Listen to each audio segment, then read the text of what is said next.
اس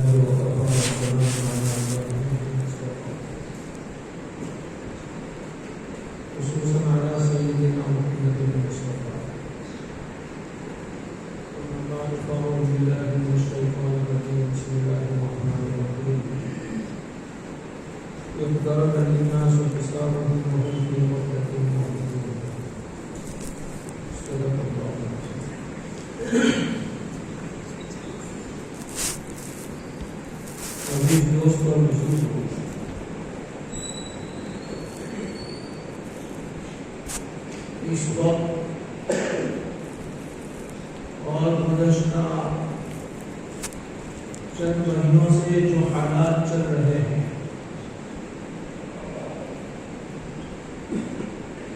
جس میں بعض اوقات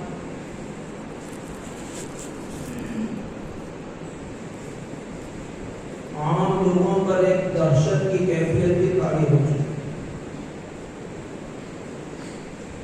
ہر آدمی کو یہ اندیشہ ہونے لگا کہ شاید میری باری نہ آ جائے۔ اس میں بھی اگر تھوڑا سا بخار آ گیا یا اس طرح کی جو علامتیں اس بیماری کی بتلائی جا رہی ہے وہ کسی میں ظاہر ہو گئی، حالانکہ وہ بیماری نہیں ہے، صرف وہ کچھ علامتیں ہیں، اس کی بنیاد پر جو خوف طاری ہوا اور جو اندیشے ظاہر کیے جانے لگے اور ہم میں آپس میں وہ نفرتیں ظاہر ہونے لگی کہ جس کی بنیاد پر کوئی کسی بیمار کی تیمارداری کے لیے تیار نہیں، کوئی کسی میت کو غسل دینے کے لیے تیار نہیں، میت کو قبر میں اتارنا یہ جو ہے وہ ایک بوجھ ہونے لگا۔ حالانکہ اللہ تبارک و تعالیٰ نے ہمارے متعلق تقدیر میں جو باتیں لکھ دی ہے اس کے سوا کوئی چیز وجود میں آنے والی نہیں ہے، یہ ہمارا ایمان ہے۔ اللہم انی اسألک ایمانا یباشر قلبی حتی اعلم انہ لا یصیبنی الا ما قد کتبت لی۔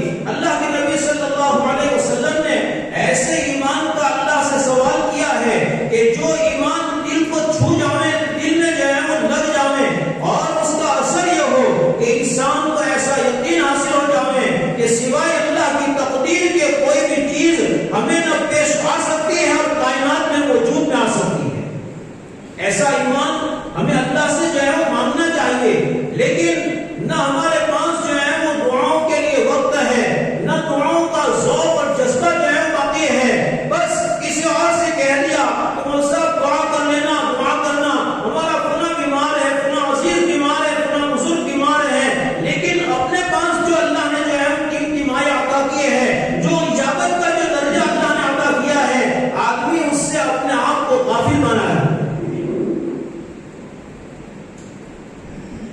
یہ اللہ کی جانب سے ایک تنبیہ جو دلوں کو دستک دے کر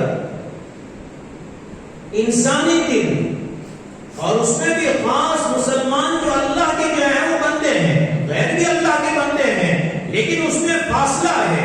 قُلْ يَا عِبَادِيَ الَّذِينَ أَسْرَفُوا عَلَىٰ أَنفُسِهِمْ، یا عبادیہ، عباد کے بعد یا جوڑ کر جو ہے ذکر کیے ہیں، لیکن فَإِذَا جَاءَ وَعْدُ الْآخِرَةِ فَإِذَا جَاءَ وَعْدُ أُولَاهُمَا بَعَثْنَا عَلَيْهِمْ عِبَادًا لَنَا، یہ لام کے ذریعے وہ بھی اللہ کے بندے ہیں لیکن ان کا مقام دور ہے، اور ایمان والے یہ بھی اللہ کے بندے ہیں لیکن ان کا مقام اللہ سے قریب ہے۔ اللہ نے یہ مقام عطا کیا ہے، ذرا ہاتھ اٹھا کر اللہ کی ذات سے سوال کر لیا جائے، مانگ لیا جائے، اللہ خوش ہو کر دے دیتا ہے۔ اور اس میں بھی جو اضطراب کی کیفیت ہوتی ہے، جو اضطراب کی کیفیت ہوتی ہے، جو دل کی بے قراری کی کیفیت ہوتی ہے، ایسے حالت میں جو دعا کی جاتی ہے اس دعا کی قبولیت کا قرآن میں اللہ کی الوہیت کی دلیل کے طور پر ذکر کیا ہے۔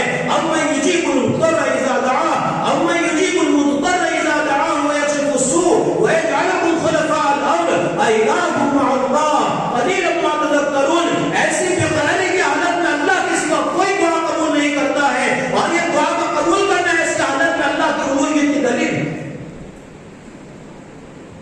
لیکن وہی اقترب للناس حسابهم وهم في غفلة معرضون، حساب کا وقت قریب آ چکا، قیامت کا منظر سامنے ظاہر ہو رہا ہے، لیکن لوگوں کا حال یہ ہے، قرآن کی آیت کافروں کے باب میں ہے، لیکن معاف فرمائیں ہماری جو ظاہری حالت ہے، ہماری جو باطنی حالت ہے، وہ ان کے مشابہ ہم نام کے مسلمان ہیں۔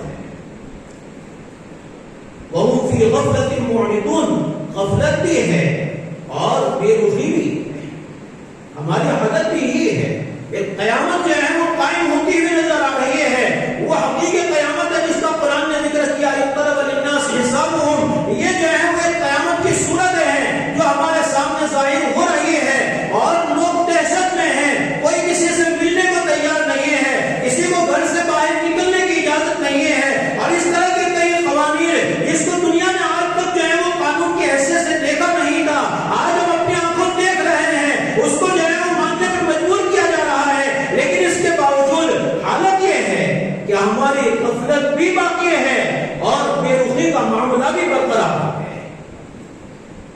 اس لیے ان حالات میں، ایسے اوقات میں اللہ تبارک و تعالی خاص طور پر ایمان والے بندوں کے دلوں کو جھنجھوڑنا چاہتا ہے کہ میرے وہ بندے جو مجھ سے جو ہے وہ دور ہو چکے ہیں، جیسے ایک طالب علم ہوتا ہے، ایک شاگرد ہوتا ہے، وہ سبق یاد نہ کرے تو استاد جو ہے اس کو مارتا ہے، پیٹتا ہے، حالانکہ بہت معمولی، اب تو مار بھی نہیں سکتے ہیں، لیکن جو ہے وہ معمولی ڈانٹ جو ہے اس کو پلائی جاتی ہے، تو اس کا نتیجہ یہ ہوتا ہے کہ وہ استاد سے قریب ہوتا ہے۔ سبق یاد کرنا یہ استاد کا قرب ہے، یہ سبق یاد کرنا شروع کر دیتا ہے، اور حالانکہ استاد کے مربی ہونے میں شک ہو سکتا ہے، اللہ کے مربی ہونے میں کوئی شک نہیں ہو سکتا۔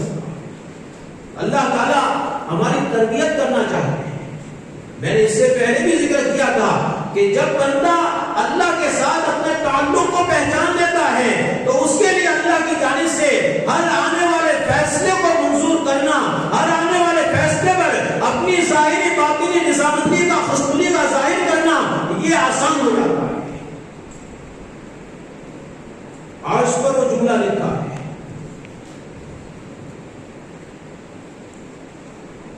من لم يشكر على نعمائي ولم يصبر على بلائي ولم يرضى بقضائي فليتخذ ربا سوائي۔ سب سے پہلے عرش پر اللہ تبارک و تعالیٰ نے لا الہ الا اللہ محمد رسول اللہ لکھوایا، اس کے بعد دوسرے نمبر پر قلم کو حکم دیا کہ لکھ۔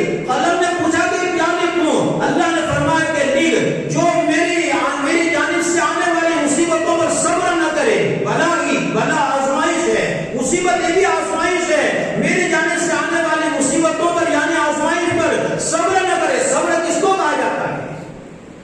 اپنی ایمانی کیفیت پر اپنے آپ کو باقی رکھنا، کوئی شکوہ شکایت اللہ کی تقدیر کے باب میں دل میں پیدا نہ ہو، زبان پر ظاہر نہ ہو، اس کو کہا جاتا ہے صبر، استقامت اور جو ہے ثابت قدمی، یہ صبر کی حقیقت ہے۔ من لم یصبر علی بلائی ولم یشکر علی نعمائی، اور میری نعمتوں پر، میری نوازش پر، میری عطاؤں پر شکر نہ کرے، اور ان دونوں کا حاصل یہ ہے کہ ولم یرض بقضائی، میرے تقدیر کے فیصلے پر راضی نہ ہو تو میں اس کا رب نہیں ہوں، میرا بندہ نہیں۔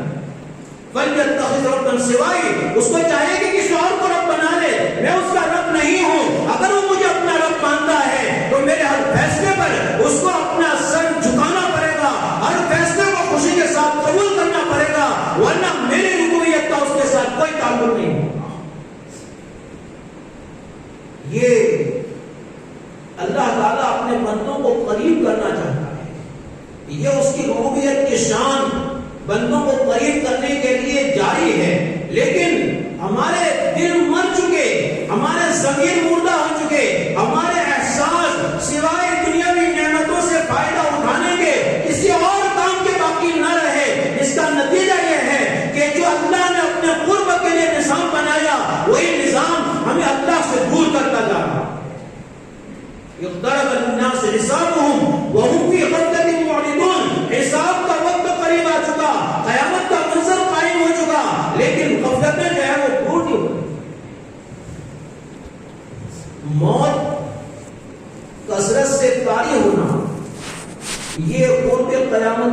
علامتوں میں سے ہے. ثم موتان، حدیث میں یہ الفاظ وارد ہیں کہ اس کے بعد اور ایک چیز ظاہر ہوگی کہ کثرت سے اموات ہوگی.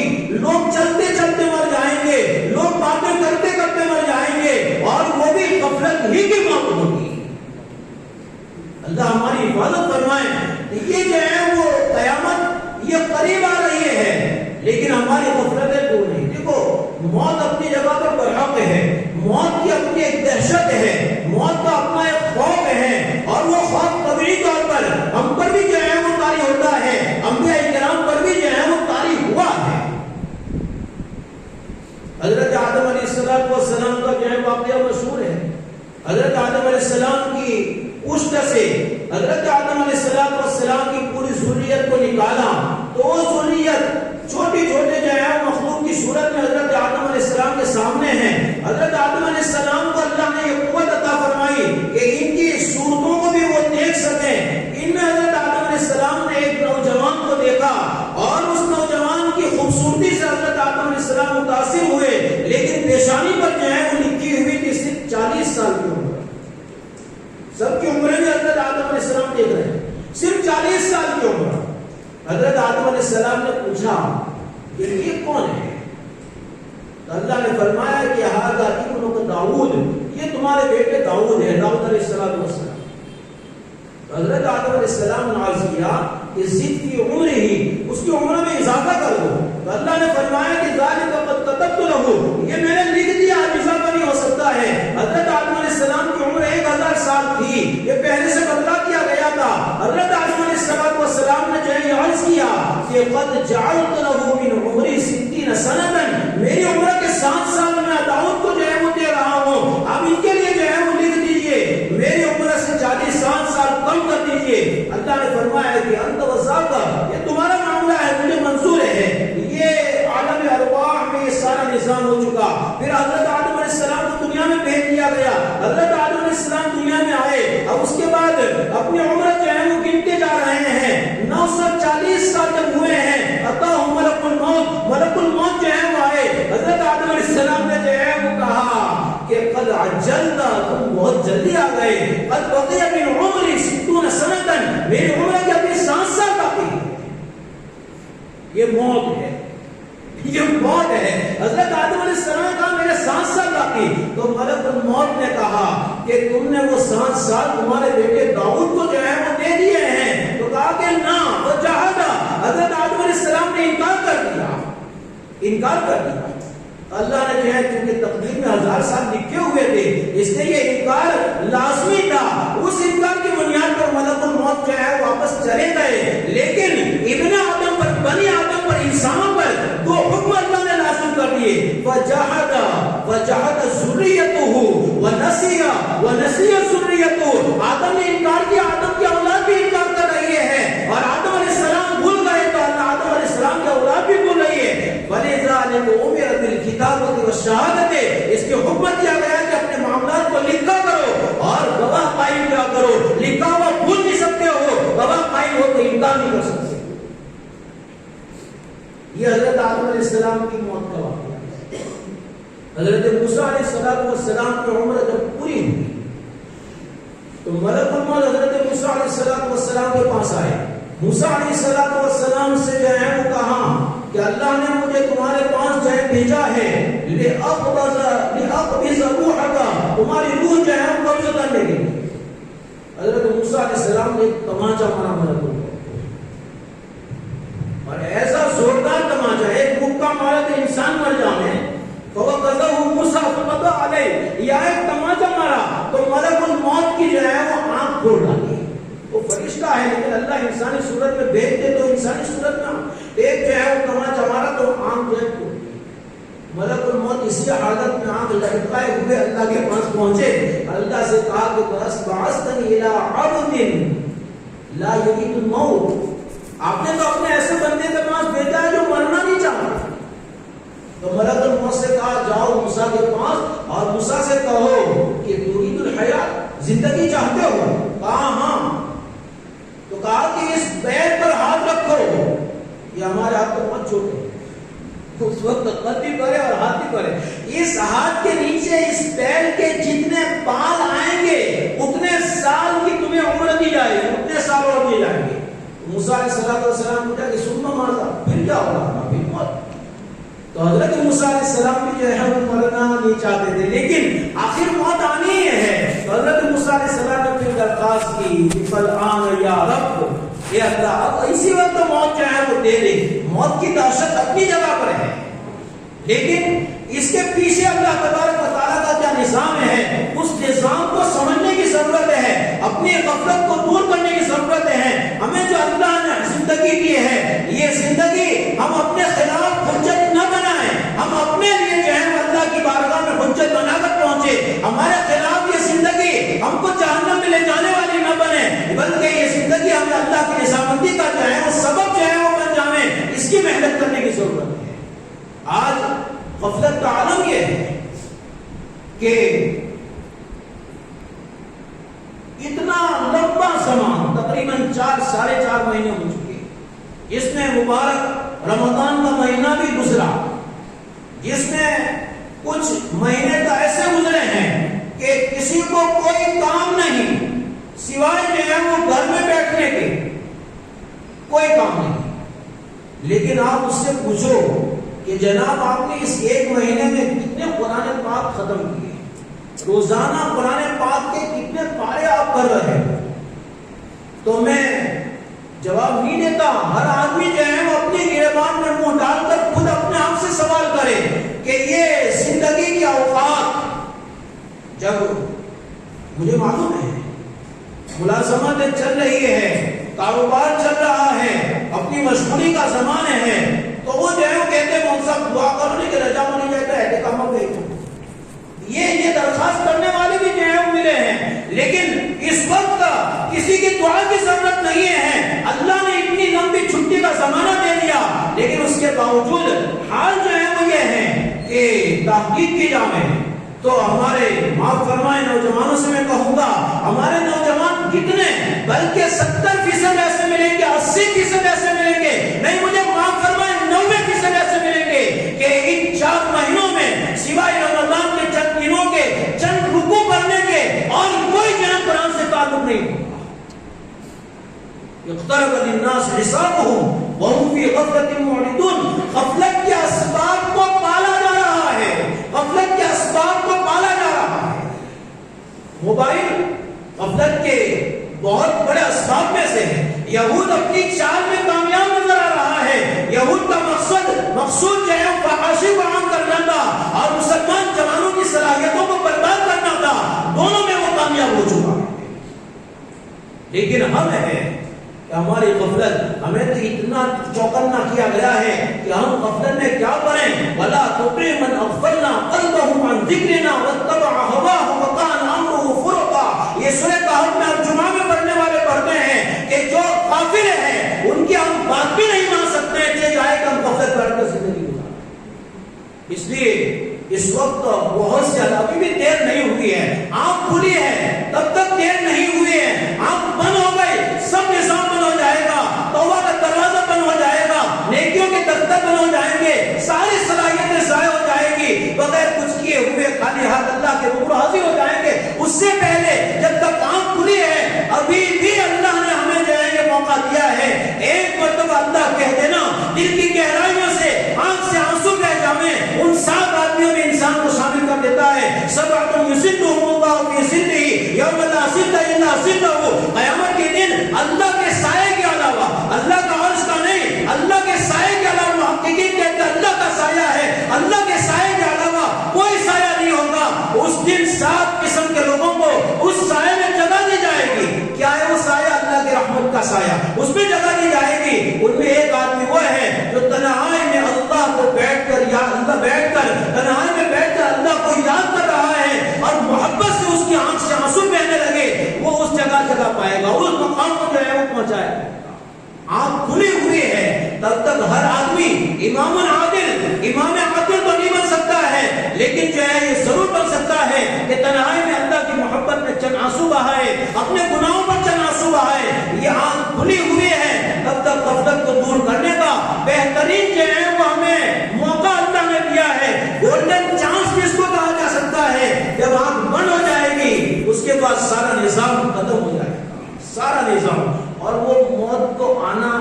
اور آنا ہی ہے، اس سے کوئی جو ہے وہ چھٹکارا نہیں ہے، اور وہ بھی اپنے وقت پر اذا جاء اجلهم لا يستأخرون الساعة ولا يستقدمون ان اجل الله اذا جاء لا يؤخر لو كنتم تعلمون۔ یہ اللہ کا فیصلہ ہے لیکن ہم نہیں جانتے ہیں۔ ہم کورونا سے ڈر کر ہر وقت جو ہے یہ اندیشہ کے مان نہ جائیں، یہ اندیشہ تو ہماری زندگی کے ہر لمحے میں ہر وقت لگا ہوا ہماری زندگی میں، لیکن وہ اسباب نظر نہیں آتی، اس لیے خوف نہیں۔ اب اسباب بھی نظر آ رہے ہیں، اس لیے خوف بھی طاری ہو رہا ہے۔ نہیں، اسباب کو نہ دیکھو، اللہ کے فیصلے کو دیکھو۔ کسی بھی وقت موت آ سکتی ہے، کسی بھی وقت موت آ سکتی ہے۔ موت سے بچنے والا موت کا شکار ہو کر رہتا ہے۔ الموت لیس منہ الفوت ان اقمتم له اخذکم وان فررتم عنه ادرککم۔ تم مقابلے کے لیے آؤ گے، ہار کر آؤ گے، بھاگو گے، تمہارا پیچھا جو ہے وہ کر رہے گی۔ اینما تکونوا یدرککم الموت ولو کنتم فی بروج مشیدہ۔ اس لیے یہ موقع ہے، موت سے پہلے ایک لمحہ پہلے حالت غرغرہ اور خرخرہ، جبکہ وہ مرنے والے کی گلے سے آواز نکلتی ہے، اس سے پہلے اللہ فرماتے ہیں کہ میری بارگاہ میں ایک مرتبہ مجھے یاد کر دے اخلاص کے ساتھ، میں تمہارے ساتھ رحمت کا معاملہ کروں گا۔ اس لیے ان حالات سے پریشان ہونے کی ضرورت نہیں، ڈرنے کی ضرورت نہیں۔ ان حالات کو کس مقصد کے لیے بھیجا گیا ہے، اس مقصد پر اپنے آپ کو لگانے کی ضرورت ہے۔ اللہ تعالیٰ ہمیں صحیح سمجھنے کی اور عمل کرنے کی توفیق